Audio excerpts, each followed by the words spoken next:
Bagong Pilipinas sa Barangay. Yan ang naging tema sa isinagawang community outreach program ng mga miyembro ng Regional Police Community Affairs and Development Unit 4A para sa mga residente ng Barangay Batong Malaki, Los Baños, Laguna. Patrolwoman Angelica Ricateng sa report.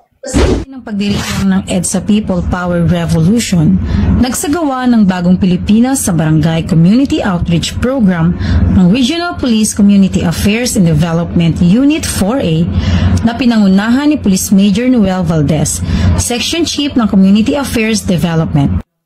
Sa ilalim ng pamumuno ni Police Colonel Mildred E. Patam, Chief Arpicado 4A.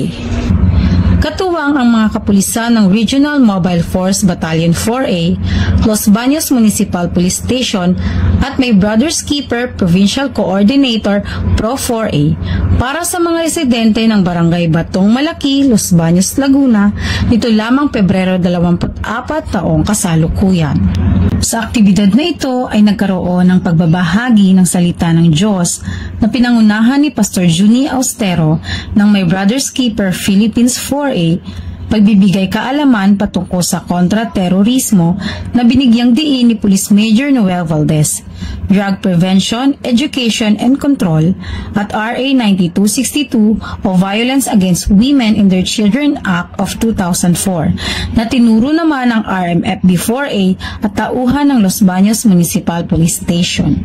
Namahagi din ng libreng pagkain at grocery items at nagbigay saya ang mga tauhan ng Arpicado 4A sa pamamagitan ng Zumba Dance. Labis naman ang pasasalamat at kasiyahan ng mga nakilahok sa programa na isinagawa ng ating kapulisan sa kanilang barangay. Malaki po tulong yung awareness. Sana po yung patulong maganda ngayon sa mga ginagawa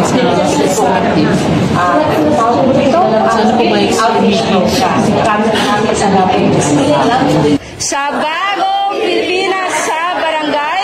Maraming salamat, PNP Calabarzon! Alinsunod sa programa ng ating kasalukuyang administrasyon na isang maunlad na ekonomiya patungo sa isang bagong Pilipinas na payapa at ligtas, kaisang pambansang pulisya sa pagbibigay ng maayos, may prinsipyo at maaasahang serbisyong publiko para sa lahat ng mamamayan, anumang katayuan sa buhay, kasarian, edad, paniniwala o relihiyon.